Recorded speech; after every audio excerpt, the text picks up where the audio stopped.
tout le monde et bienvenue sur la review de l'épisode 1, le totem maudit.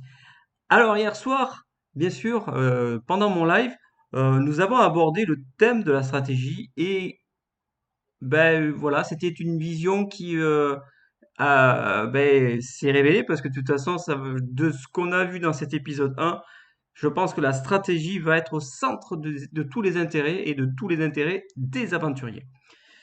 Alors, que dire déjà dès le départ? Que j'ai déjà apprécié énormément cet épisode. Alors bien évidemment, il y a des choses qui sont bien, il y a des choses qui sont moins bien. Voilà, c'est normal, on est dans des épisodes de koh au début, on ne connaît pas tous les aventuriers.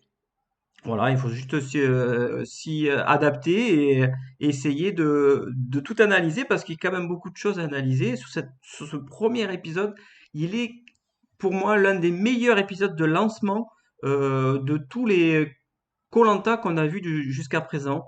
On a retrouvé vraiment beaucoup de choses qu'on aime et franchement, moi, c'était vraiment quelque chose qui m'a beaucoup apprécié. Alors, on va commencer déjà par parler de ce que je pense, moi, de façon générale, de cet épisode numéro 1. Je pense que cette saison est partie sur de très bonnes bases. Je dis ça parce que de toute façon, voilà, il y a beaucoup d'éléments qui font que on sent que ça va être une saison qui va être très bien et on va être toujours en attente de savoir quelles sont les stratégies qui vont être faites, les alliances, voilà, et tous les retournements de situation qui risquent d'arriver plus vite qu'on ne le pense.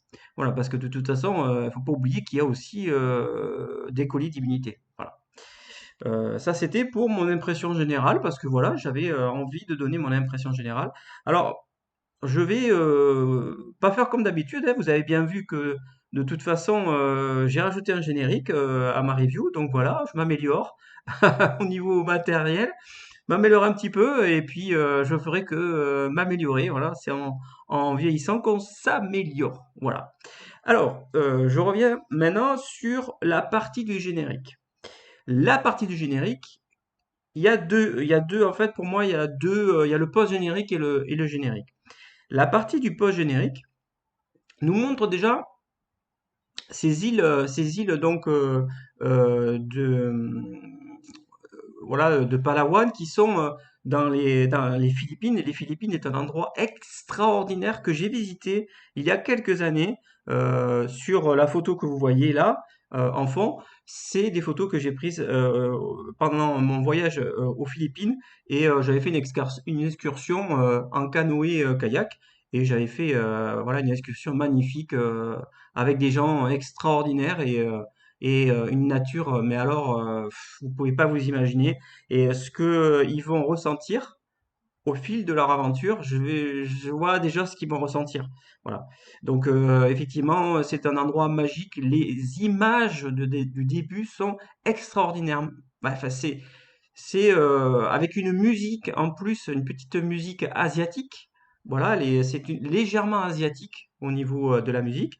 Nouveauté, voilà, ils ont glissé la façon de filmer aussi a été un petit peu avec des drones, voilà, qui étaient très bien faites. Moi, je trouve que c'était très bien fait. Ça change totalement de Tahiti. Voilà, on est vraiment passé à autre chose en termes de production. C'est vrai que j'avoue que là, ils ont vraiment tourné la page sur tout ce qui s'était passé et ils ont fait quelque chose de nouveau. Et ça me plaît énormément.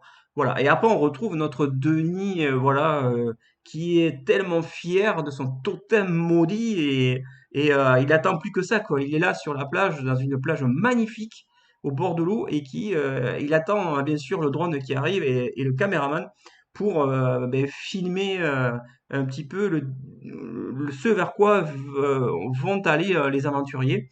Et c'est là que se termine un peu ce post-générique. Pendant que Denis Brognard parle, nous avons des bouts de vidéos des vidéos, des épisodes futurs. On voit des images que l'on voilà et voilà, je reviendrai plus tard sur la partie des inconvénients, des pouces vers le haut, des pouces levés vers le bas, des ondes d'ombre, enfin bon, bref, des choses. Et ça, pour moi, le générique, il a spoiler une bonne partie de l'aventure. C'est décevant. Je pensais que la production avait quelque part décidé de ne pas montrer trop d'images dès le départ. Et là, je trouve que sur le premier épisode, si on analyse vraiment toutes les images, image par image, franchement, il y a de quoi spoiler toute une saison entière. Et je pense qu'il y en a certains qui vont pas se gêner à le faire. Et ça, j'espère qu'ils ne le feront pas, sincèrement, parce que en tant que spectateurs, nous n'avons pas envie de se faire spoiler. J'espère que cette saison ne se fera pas spoiler. Je croise les doigts, j'espère que ces gens-là seront pas malhonnêtes, entre guillemets, hein, mais qui nous exposeront pas à des spoils qui nous révéleront une partie de l'aventure. On va croire à certains aventuriers qui iront le plus loin possible. Et voilà, donc je ferai tout personnellement pour ne pas me faire spoiler. Et c'est bien parti parce que le premier, je n'étais pas spoilé, à part sous le twist un petit peu du totem maudit, mais encore, j'ai pas tout, on n'a pas tout, toutes les malédictions. Donc finalement, on n'a pas du tout été spoilé et ça c'est plutôt bien. Vivement que ça reste. Nous avons une deuxième partie, donc dans le vrai générique, quand le générique se lance, on a beaucoup moins d'images qui nous révèlent de choses. On a plus des images qui vont se passer dans l'épisode 1. Et là vraiment, on a un générique qui a tout son sens, puisque de toute façon, ils ont enlevé la couleur des bandeaux sur le générique, comme ils ont fait depuis quelques années, pour pas révéler les appartenances avec telle ou telle équipe, s'ils seront jaunes, s'ils seront rouges plus tard, parce qu'il y aura forcément un moment donné où les trois équipes vont fusionner en deux équipes. Donc voilà, ils veulent pas montrer en fait quelles équipes auront les candidats dans le futur. Donc c'est pour ça que dans le générique, les bandeaux n'ont pas de couleur. Ce générique pour moi est bien fait, il montre beaucoup de choses, il montre voilà. Alors on peut aussi se poser la question dans le générique quand on a la présentation de lieu, on voit des animaux, on voit une personne, voilà, on voit deux images d'une personne, et après on voit des animaux, on voit la nature. Enfin voilà, c'est une alternance d'images entre un aventurier et de la nature. Et alors là, si on est plus habitué à regarder un générique, ce qui est le plus gênant pour moi, c'est qu'il y a des personnes, des candidats, où on voit qu'une seule image. Et là, forcément, on se demande pourquoi on voit qu'une seule image. Et bien sûr, mais bien sûr, on comprend très vite qu'en fait, ils ont très peu d'images et que ce sont les premiers éliminés. Et c'est là aussi la limite un peu du générique qui fait que, eh ben voilà, ils font avec ce qu'ils ont, hein. Évidemment, hein, ils peuvent pas faire mieux que ça. Moi, pour moi, je vous donne mon sentiment, la production ALP, je pense que il va falloir penser à faire différemment le générique qui est fait depuis longtemps comme ça, en fait. Et je pense qu'en fait, il faut le faire totalement différent. Pour moi, il faut changer totalement la structure du générique. Voilà. Donc, moi, j'ai des idées, évidemment. J'ai des idées pour pouvoir faire un générique comme ça. Je pense qu'il faut, voilà, il faut avoir, voilà, des idées de création. Et je pense que une amélioration, ce sera, je pense, le générique pour les saisons à venir. Voilà, en termes de générique, au niveau du générique, du post-générique et du générique, c'est tout ce que j'avais à dire pour le moment. On verra dans les épisodes futurs si voilà, on a des retours sur des gens, sur des youtubeurs qui pensent comme moi, ou bien sûr, vous pouvez laisser des commentaires sur la vidéo, j'en serai encore plus content. Voilà, moi, ce qui me tarde, c'est d'avoir des retours des gens qui voient ma vidéo. Et bien sûr, voilà, je rappelle bien sûr que je suis quand même organisateur d'événements de type aventure et voilà, j'ai mon expérience depuis 5 6 ans qui fait que j'ai tendance à vouloir aussi un petit peu analyser les épisodes de koh parce que j'ai ma vision. J'ai pas ma vision d'aventurier qu'ont certains aventuriers voilà, qui ont cette faculté de regarder et d'analyser et de faire des reviews. Moi, j'ai ma vision d'organisateur et des fois j'ai fait des aventures aussi dans d'autres personnes qui ont organisé. Je suis un petit peu aventurier, un petit peu, même si j'ai pas fait koh mais voilà, c'est aussi ce qui me caractérise, c'est que j'ai fait un peu tout et j'aime bien partager ce que je ressens. Alors, je voulais revenir un petit peu aussi sur euh, le côté des aventuriers. Je me suis longtemps posé la question. Vous avez pu voir dans mon live, j'ai fait une analyse un petit peu de tous les aventuriers qui sont présents, aventuriers, aventurières bien sûr, qui sont présents cette année Je me suis rendu compte qu'il y a beaucoup de Parisiens. Bon, ça, c'est pas très grave, hein, voilà, c'est par année, ils ont fait des sélections et ils se sont mis d'accord sur prendre énormément de Parisiens. Dans la zone parisienne, il y en a beaucoup. Il y a aussi des personnes qui sont pas que de France. Voilà, c'est bien. En Suisse, moi, je trouve que c'est bien d'ouvrir un petit peu les frontières. Ça, c'est très bien. Et il y a le problème de l'âge. Je voulais revenir absolument sur le problème de l'âge. Moi, je commence à comprendre un petit peu la pensée un petit peu des recruteurs. Je pense que nous allons avoir 2 à 3 saisons de koh avec beaucoup de jeunes. Tout simplement pourquoi? Parce qu'en fait, ce que se disent un petit peu la prod, c'est qu'à un moment donné, ils vont vouloir faire un retour des héros ou un truc comme ça, ou autre chose qui portera notre nom. S'ils prennent maintenant des anciens, ils auront plus beaucoup de gens qui seront jeunes après. Par contre, si on le fait à l'envers, si vous prenez des jeunes sur les 3 premières saisons, vous aurez beaucoup de chances à les récupérer lors des retours de héros d'ici 5 ans. Voilà pourquoi la prod, pendant 2 ou 3 ans, va prendre beaucoup plus de jeunes qu'on le pense. C'est un choix, c'est surtout pour avoir un stock de personnes, voilà, un stock voilà, de candidats qui pourra potentiellement faire un retour des héros très intéressant. Voilà, toutes les personnes qui ont mon âge, qui ont 46 ans, je pense que quelque part, il y aura très peu de chances d'être pris sur du koh sur les 2 saisons qui vont arriver. Parce que, voilà, c'est comme ça. Ils préfèrent avoir des sportifs, des jeunes, et parce que, en fait, ils anticipent déjà les All-Stars qui seront dans 5 ans. Et tout ça, c'est structuré. Et puis, de toute façon, voilà, on est comme ça. Et puis voilà, on participe pas. Et puis voilà. Moi, je me présenterai peut-être, qui sait, peut-être un jour je serai candidat et aventurier de koh j'en sais rien, peut-être à ma retraite, ou ils font un koh des retraités, j'y serai peut-être, et alors là, je m'inscrirai de suite. Alors, bien sûr, je ne vais pas faire, bien sûr, un résumé. Je suis pas là pour faire un résumé qui va durer 1 heure, autant le regarder, et puis voilà.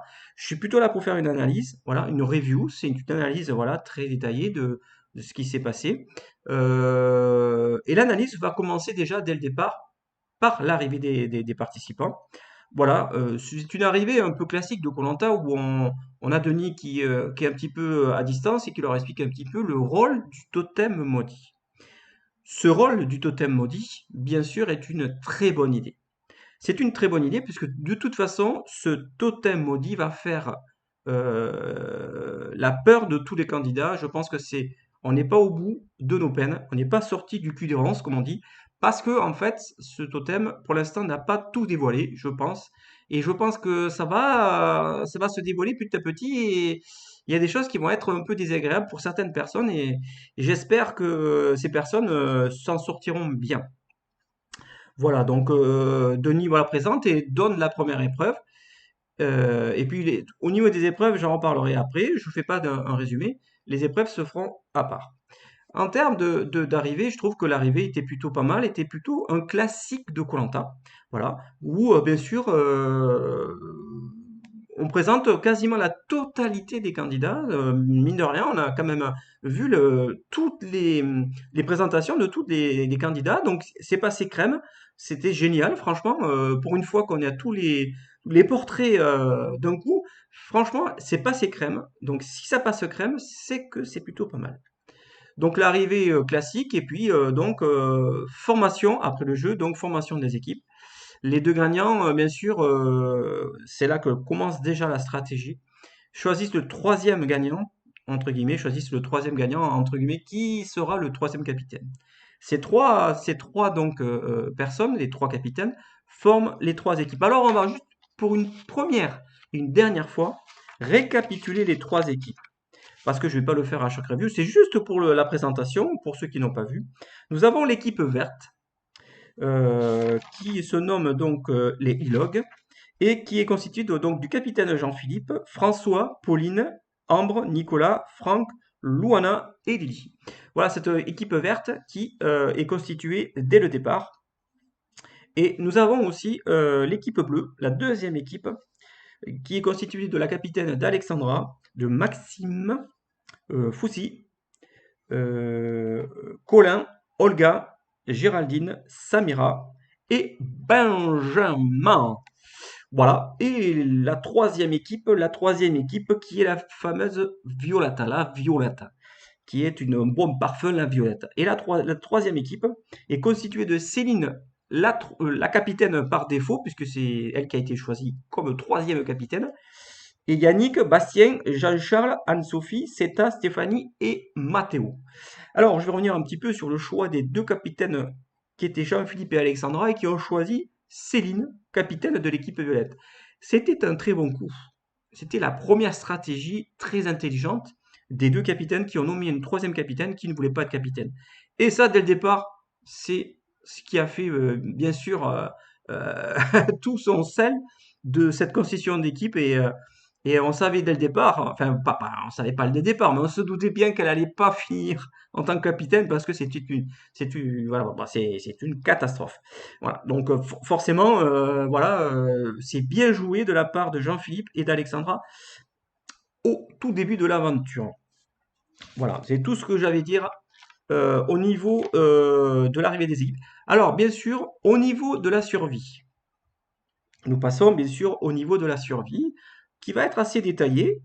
Et Denis Brognard indique dès le départ que ils n'ont pas le droit au riz, ils n'ont pas le droit à rien.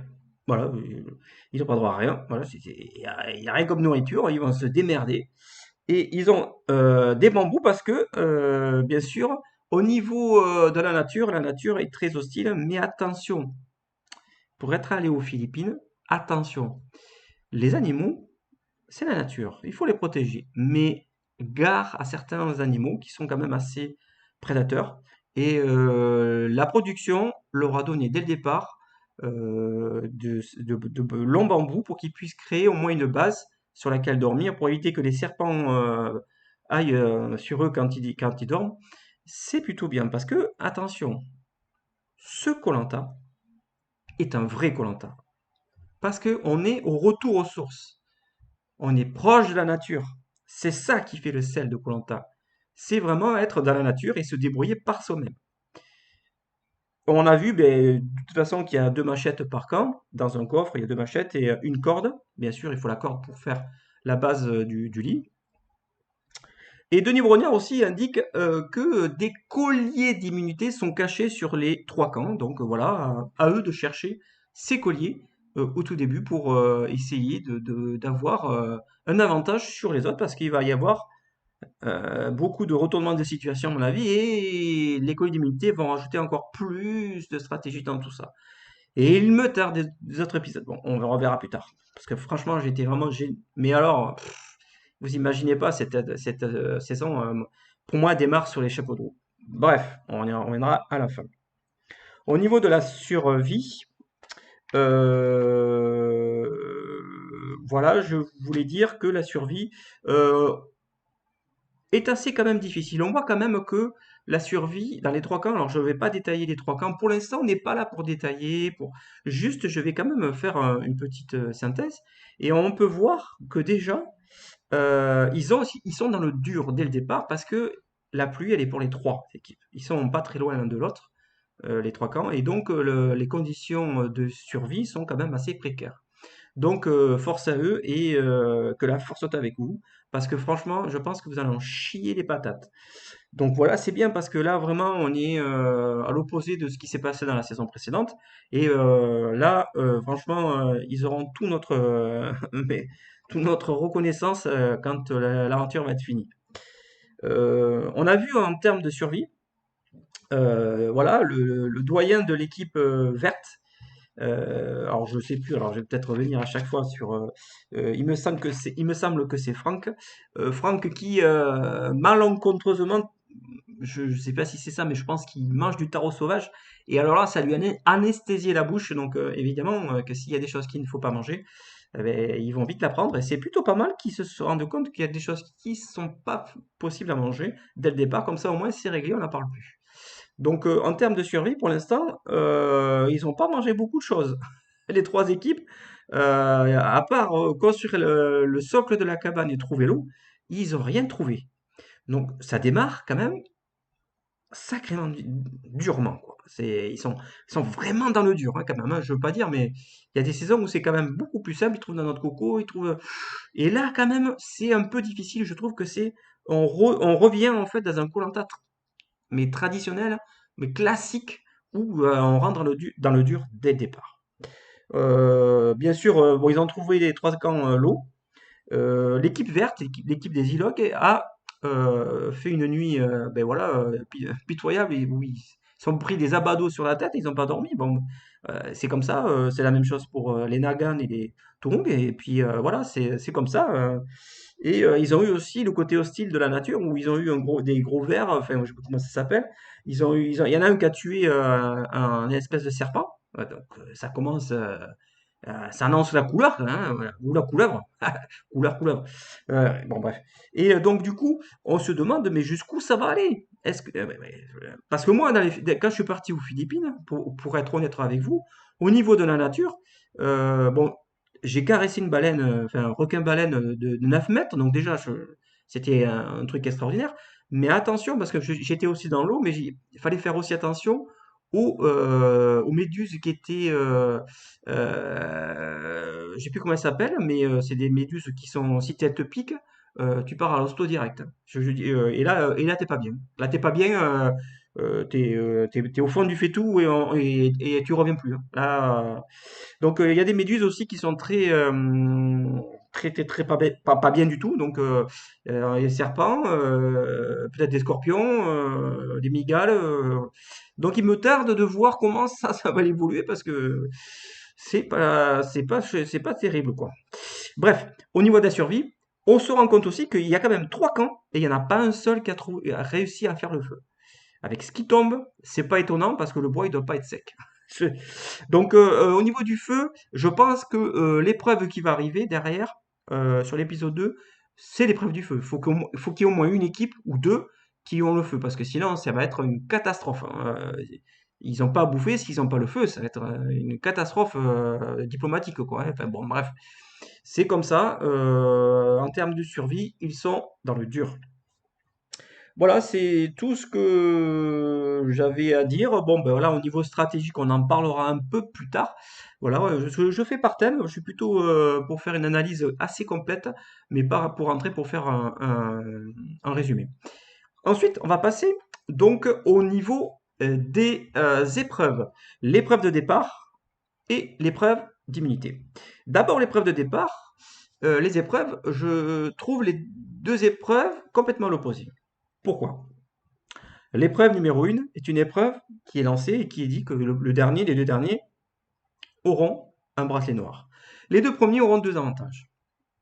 Jusque-là, tout va bien, hein, comme un style classique d'épreuve de début où il ne faut pas traîner, quoi. Sauf que ce que je ne comprends pas, c'est pourquoi le côté physique ne sert à rien. Les derniers qui sont arrivés sur la plage au niveau de la nage ont commencé quasiment en même temps que les autres, parce que les autres, quand ils sont arrivés premiers sur la plage, ce sont eux qui ont tiré les grandes caisses sur la plage pour libérer tous les puzzles. Donc en fait, les premiers qui se sont cassés le cul à nager comme des abrutis, ben en fait, ça a servi ni plus ni moins que à reposer les autres qui se sont plus ou moins avancés en nageant à leur rythme. Donc je trouve que c'est pas ça manque un petit peu de liant au niveau de cette première épreuve. Et bien sûr, après, au niveau de cette première épreuve, ce qu'on peut apercevoir, c'est que les femmes sont meilleures que les hommes parce qu'ils commencent tous en même temps et il y a quasiment toutes les femmes qui ont fini alors que les hommes, ils ont quasiment pas terminé. Donc là, au niveau des épreuves de puzzle, franchement, il va falloir garder des femmes parce que je pense que cette saison va être mi-physique, mi-puzzle. Ça va être, ils ont annoncé la couleur. Et je pense que ça va être comme ça de tout le long, à mon avis. Donc n'éliminez pas toutes les femmes, je le dis, n'éliminez pas toutes les femmes. Voilà. Donc ensuite, ben, c'était que dire de cette épreuve numéro 1, que tout simplement que les deux premiers, ben, on l'a vu tout à l'heure, c'était les capitaines, et surtout les deux derniers ont eu donc le bracelet noir. Il s'agit de Yannick et alors là, il faut que je retrouve mes pompes parce que franchement, avec les 24 aventuriers, c'est pas facile, hein. Yannick et Lily, voilà, les deux aventurières qui donc ont eu le bracelet noir. Ce bracelet noir, écoutez-moi bien, c'est là où le switch il est un peu quand même pas piqué les verres. C'est que ce bracelet noir, tant que vous l'avez, vous avez un vote contre vous à tous les conseils jusqu'à la réunification. Donc autant vous dire que vous êtes sur la sellette, quoi qu'il arrive. Si vous êtes éliminé avec ce bracelet noir, bon, vous n'avez pas de bol déjà, donc oust, hop. Mais c'est là qu'il y a la subtilité, et heureusement qu'il y a cette subtilité, sinon il n'y a aucun intérêt. Vous pouvez donner, enfin, oui, vous pouvez donner, vous devez, alors, vous devez, je sais pas du tout quel est le terme exact de ça, en fait, on sait pas du tout comment ça va se passer, mais vous devez donner votre collier noir à quelqu'un, et alors, votre bracelet noir à quelqu'un. Et c'est là qu'est le twist, le vrai twist, parce que du coup, ceux qui vont voter contre la personne qui a le bracelet va se retourner contre ceux qui ont voté. Vous voyez ce que je veux dire? Donc, ça va être un effet de boule de neige et le bracelet est toujours en course. Donc, le bracelet va voyager de poignée en poignée et ça va être chaud marron, je vous le dis. Donc, ce twist est quand même très bien. Le bracelet noir, chapeau pour ce twist. Au niveau de l'épreuve 1, c'est tout ce que j'allais dire. Au niveau de l'épreuve 2, de l'épreuve d'immunité, alors là, c'est tout l'inverse. Pour moi, c'est une super épreuve parce que c'est une épreuve qui met en avant la solidarité, la communion et le fait que l'équipe agit en concert et en rythme. Voilà. Et donc, on se rend compte que au tout début de cette épreuve, les trois équipes commencent au même rythme. Mais au fur et à mesure que la fatigue arrive, et oui, c'est surtout ça en fait. C'est au niveau de la fatigue. On sent que les bleus, en fait, ont une meilleure position de pousser vers l'avant, en fait. Ils basculent bien tous en avant. Ils ont tous la même position. Ils sont tous en randonnion. Voilà. Et donc, du coup, évidemment que les bleus, en étant en meilleure position, se fatiguent moins et donc, forcément, dépensent moins d'énergie. Donc, c'est tellement logique de voir les bleus gagner que, bon, en plus, ouais, je le fais parce qu'il faut le faire. Je l'avais dit dans mon live, hein, moi je suis cette année pour Benjamin, hein, parce que moi je connais Benjamin, c'est un mec extraordinaire, hein, je vous le dis, hein. J'ai rencontré Benjamin sur une aventure de koh virtuelle, voilà. On a fait une aventure qui s'est pas forcément bien terminée, mais on a fait une aventure, voilà, ensemble. J'ai appris à le connaître et c'est un chouette mec. Et je trouve que c'est mon sentiment et les gens, peut-être certaines personnes me comprendront. Je trouve que quand on connaît la personne, on la reconnaît pas forcément complètement quand elle fait une aventure. Je le reconnais pas forcément comme je l'ai connu moi dans mon koh virtuel. Et il m'a fait donner l'impression de quelqu'un qui était très prudent et quand même assez stratégique, qui, à mon avis, va en faire tomber plus d'un, à mon avis. Voilà. Et donc, j'avais dit dans mon live que si il aurait le totem d'immunité, eh bien, je lui, bien sûr, lèverai le totem pour lui. Et donc, pour toi, Benjamin, et pour ton équipe bleue, voilà, ton équipe bleue, bravo, vous avez gagné votre épreuve d'immunité. Chapeau, vous avez été tous solidaires. Et c'est ça qui est bien dans un koh c'est de voir cet esprit d'équipe. Moi, je soutiendrai l'équipe bleue. Quoi qu'il arrive, ce sera l'équipe bleue, tant qu'elle sera, bien sûr, dans son intégralité avant le reswitch de toutes les trois équipes. Mais je resterai bleu. Il y a, dans un sondage, plusieurs youtubeurs ont fait des sondages et bien sûr, l'équipe violette est largement en tête et beaucoup appréciée des gens.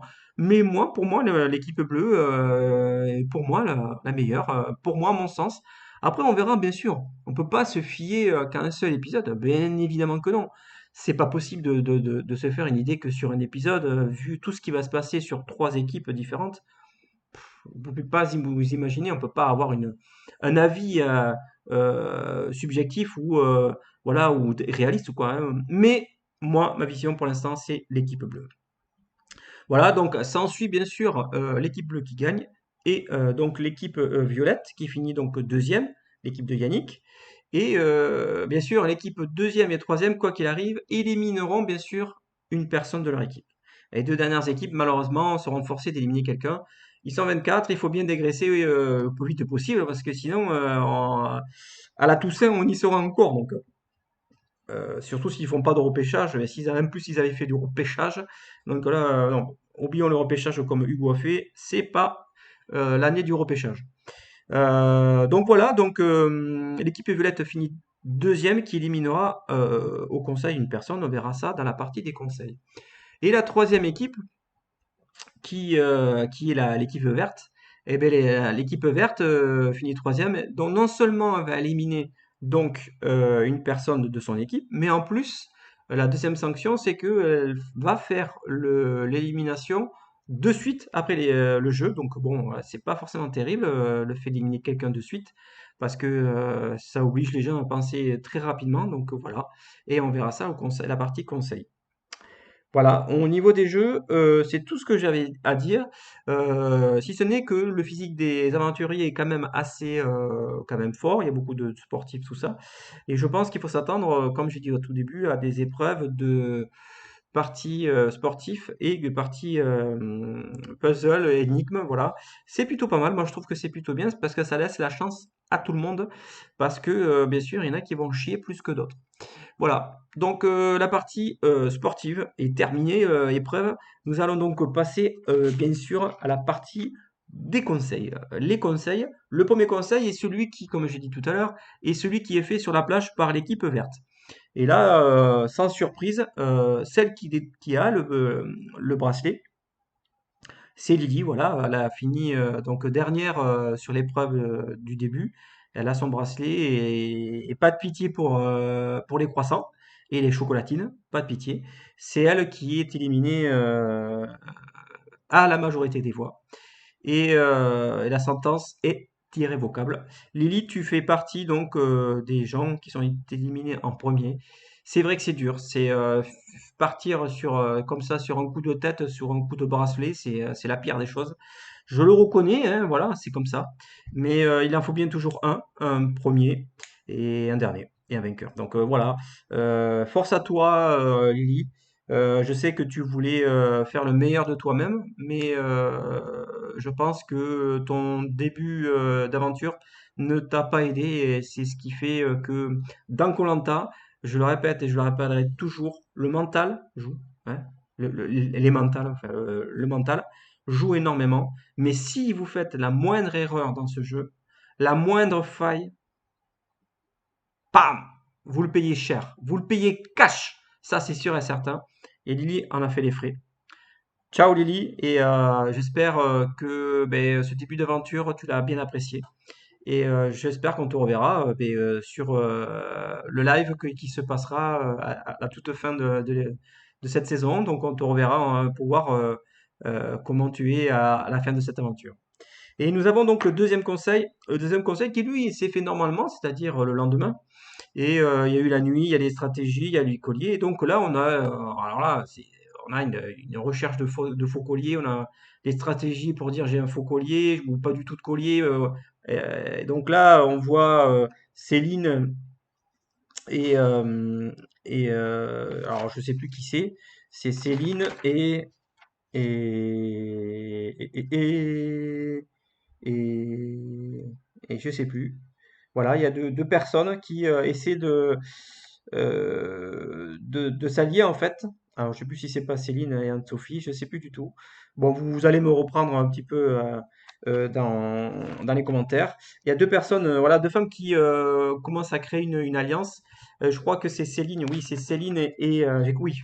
Ah bah oui, bah oui, on va aussi y revenir. C'est Céline et Seta. Oui, c'est Céline et Seta, oui, effectivement. Elles commencent un petit peu à faire l'aventure et à être bien ensemble. Et Seta dit, ben voilà, on n'a qu'à faire croire que tu as un collier. Et puis comme ça, les autres voteront pour une autre personne. Et voilà, et franchement, si dans l'équipe il y avait des neuneux, je veux bien croire. Mais quand même, sur le début d'aventure, trouver un colis dès le départ, et bon, c'est possible. Je comprends que c'est possible. Mais c'était quand même fort de café, hein, l'histoire, hein. C'était un peu poussé par le trou de la serrure, hein, l'histoire. Et bon, après, c'est bien, hein, on voit que vraiment la stratégie est au fond de, voilà, de la tête de tout le monde et que ça va tourner autour de ça, quoi. Cette saison, ça va être la stratégie. Il n'y en a pas un qui va lâcher prise comme ça, quoi. Donc, évidemment, qu'elle a essayé de chercher le collier, Céline, mais bon, elle l'a pas trouvé. Elle était en plus surveillée sur sa recherche de collier, donc voilà. Voilà, donc elle le cache. Son épreuve, sa deuxième épreuve, elle était en dessous en fait, un peu de tout le monde, et donc le groupe lui a fait payer un petit peu ce côté un peu physique en dessous, et donc du coup, ben, malgré le fait qu'elle a fait croire qu'elle avait un collier, ben, voilà, ça s'est pas joué à grand chose. Comme beaucoup de fois, ça se joue pas à grand chose. Et donc du coup, Céline, bon voilà, a fait l'objet, ben, voilà, de cette élimination. Et donc, elle est éliminée sur ce début d'aventure. Et c'est la deuxième éliminée. Voilà. C'était une, voilà, c'était une personne qui était infirmière. Si ma mémoire est bonne, parce que j'ai pas encore tout en tête, mais moi, comme j'ai dit dans mon live, c'est dommage. Voilà, les infirmières, je pense, elles en ont pris un peu cher là depuis 2 ans, hein, voire même avant, hein.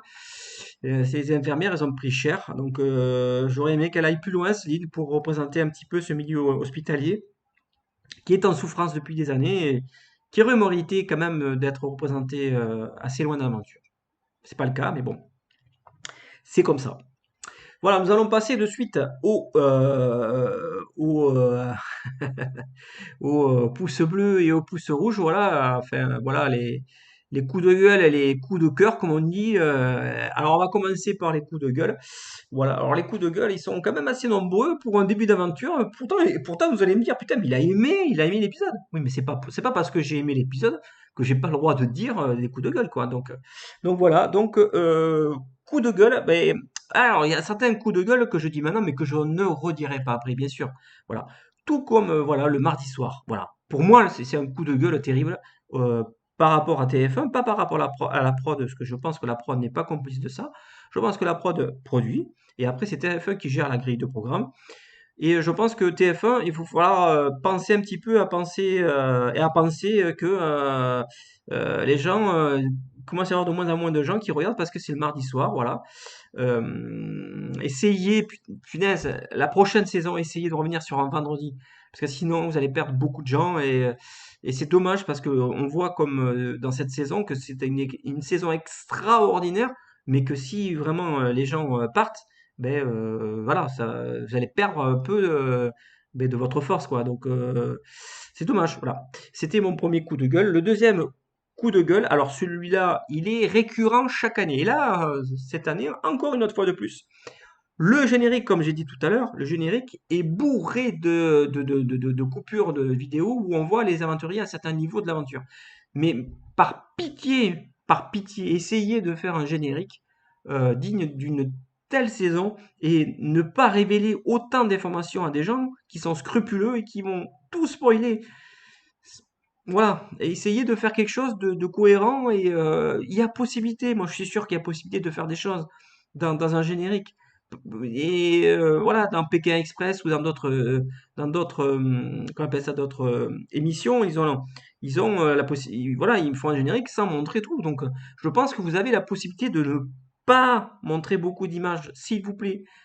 Modifiez les prochains génériques, s'il vous plaît, parce que sinon, on va encore avoir droit à des spoils et ça, le premier qui spoil, je le strike. Donc c'est pas compliqué, je vais le striker parce que ça me gonfle. Voilà, ça fait partie de mes coups de gueule.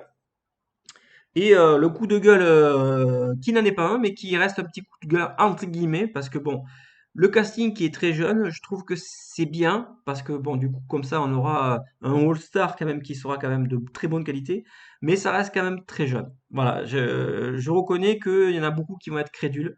Dans ce koh il va y avoir beaucoup de stratégies et il y en a beaucoup qui vont se faire avoir. Je le sens qu'il y en a plein qui vont se faire avoir parce qu'ils sont jeunes. C'est sûr, hein, bah après, voilà, on est jeune, on est jeune. Moi, je suis un peu plus âgé, et voilà, et malgré tout, je me fais avoir, donc, mais des fois, donc. Mais je trouvais un petit peu le casting un peu jeune, mais bon, voilà, il pense aussi au casting du All-Star qui se fera dans 3 4 ans, voilà, donc je peux comprendre aussi. C'est pour ça que je le mets pas tout à fait comme un coup de gueule. On passe tout de suite au coup de cœur. Alors, les coups de cœur. Les coups de cœur, pour moi, je reste ma position et les l'équipe bleue restera pour moi un coup de cœur. C'est sûr que c'est mon équipe préférée, voilà, sans aucune retenue.